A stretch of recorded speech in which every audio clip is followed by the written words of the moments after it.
What's up, guys? It's Native with the Half Cent team, and today I want to go over the top 10 things I believe you should know when starting the game Marvel Strike Force. Now, I've been playing Marvel Strike Force for about 6 months on an everyday basis, at least doing my dailies and stuff like that. And as I look back, there are definitely some things that I wish I would have known, and definitely a few things that I wish I could take back. In terms of my decisions with in-game currency, characters, or even teams I decided to invest in, and other stuff that didn't seem significant at the time, but definitely made a difference as far as game progression goes. Now, don't get me wrong, I'm not a whale in this community like Reminex or Mobile Gamer or even Tony from our Half Cent team, but there are a few things that I would like to go over in this video today that should help you with your progression from early game to mid game. In this video, I'm going to go over 5 mistakes that I made that I'm going to want you to be able to avoid making, and 5 things that I wish somebody would have told me in the beginning of the game that I now know. Without further ado, let's get into it. Top 5 things you should avoid. Number 1, investing too much time in non-pertinent characters. Now, you get a few characters early in the game that seem like great characters, and they are in their own right, but they don't translate that well to late game. We'll take Luke Cage, for example. He's one of the first characters you get in the game, and he's a decent character. He has his own abilities that make him useful in a lot of situations, but he doesn't translate very well into a late game character.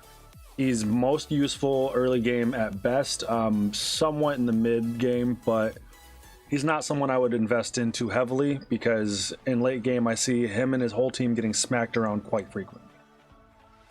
Number 2, ragtag teams. Now, it's not a bad idea to get a team of your most powerful toons together to get past certain spots in the game, but it would be a bad idea to think that your thrown together team is going to translate to late game success. For example, here we have Mordo, Baron Zemo, Negasonic, Korath, and Iceman, and they're all good toons in their own right respectively, but they don't make sense together as a team. Having this team be my pinnacle, my sole good team is not great. So don't keep investing in ragtag teams. Number 3, spreading your resources thin. Investing some resources in characters early game is going to be necessary in order to progress through the game. However, going overboard can put a major drawback on your mid-game play. I've seen too many players with their entire roster of characters all around the same power level just because they feel like it's a good idea at the time, and although that does raise your TCP, which is your total power, it's not actually translating into raw strength in the game. It seems like a good idea, but it's really just a bad idea. Stick to leveling up the toons you know you're going to use. Number 4, missing your dailies. Although the rewards don't seem amazing at first, they definitely add up. Now, once you get in the groove, your dailies can only take 20 minutes to complete, and that's just 20 minutes for some actually good resources that you're going to need in the mid game. They don't seem super important at first, but if we go through our dailies and add up all of the gold we get just from completing our daily tasks, we get somewhere around 135,000 gold. Now, I've been playing for 6 months, so on average there's 30 days in a month. Just that math, just from my dailies alone, completing all of my dailies every day for 6 months would end up somewhere around the 24 million gold mark. Now, that's a lot of gold over the collective time that I've been playing. So it's a lot of gold that you'd be missing out on for not completing your dailies. Number 5, not joining an alliance. I normally have a bad habit when starting a game like Marvel Strike Force of going on my own just to see how far I can progress on my own merit. That is absolutely something I do not recommend while doing Marvel Strike Force, because really you're just taking away so many beneficial things that you could be having access to and taking those out for almost no reason. You don't get any benefit of actually going alone in this game. So with that said, we're going to move on to the top 5 things that I wish I would have known starting off this game that I learned through my progression in this game. Top 5 things I wish I would have known. Number 1, Powering up toons with team synergy. Now, just because you can't unlock some of the most powerful toons in the game right off rip doesn't mean that you won't have some good toons and good teams to choose from. My recommendation is picking toons and teams that translate to mid and late game to invest in versus just investing in random toons. Let's take Captain America, for example. He has a bunch of different tags that are going to help him. He's a hero, he's shield, he's military wave 1 Avenger. He has a million different teams that he can go with. Not literally, I'm being facetious, but you can stick him on a lot of different teams and he's going to be beneficial to any one of those teams that he gets on. He has the ability to taunt, he has the ability to throw defense up. He's just a very useful character no matter where you're going to place him. These are the kind of toons you should be investing in. Number 2, spend resources with the later game in mind. Now, investing in a freshly earned character is a good idea as long as you don't get hung up on making sure all of your characters have to be around the same mark. Make sure you stick to powering up toons that actually translate into mid or late game, maintaining their actual usefulness. We'll take Heimdall, for example. One of my favorite characters in the MCU, pretty good character to have early on. He's super easy to unlock and super easy to invest in, but I invested a lot of time, gold, and ions, which are all resources in this game that you can't really get back, into making him a strong member of the team he was on when his usefulness doesn't translate as good as the rest of his teammates later game as it should. So he's got a lot of things invested in him that I wish I could now take back and place into another toon. So when you're powering up your characters, keep the mid game in mind. Number 3, having a long-term goal you can work towards a little bit every day. Now, this game is more like a long-distance race than it is a sprint.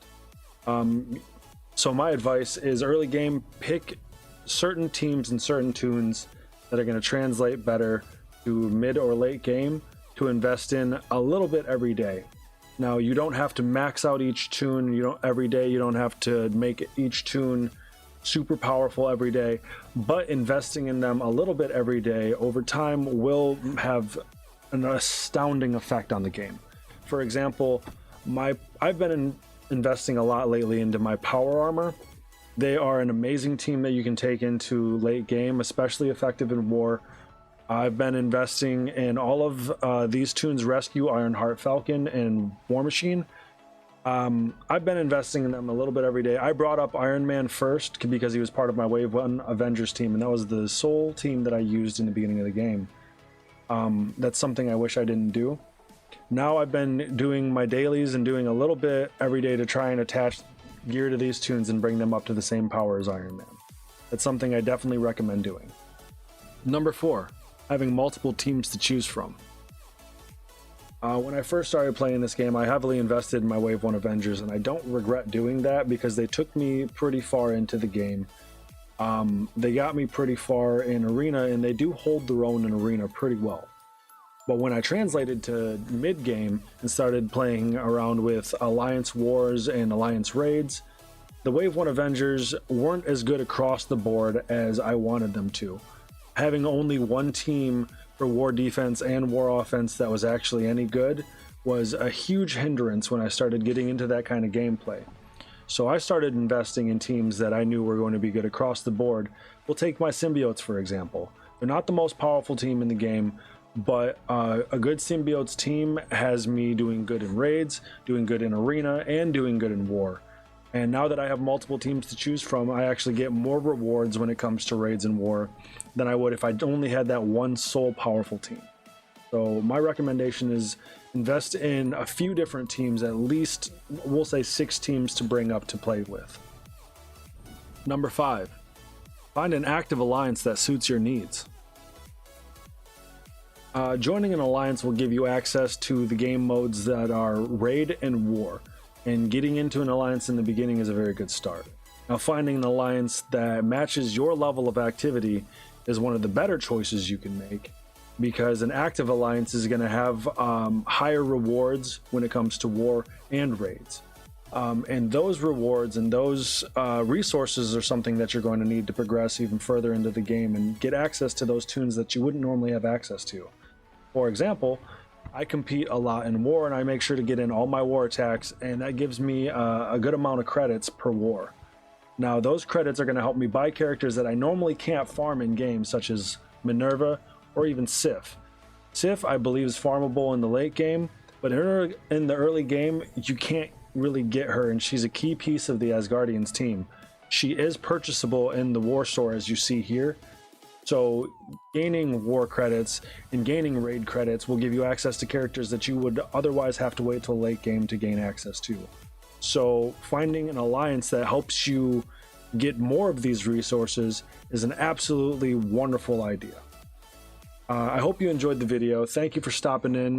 Leave a like and subscribe, and let us know what else you want to see. Thank you.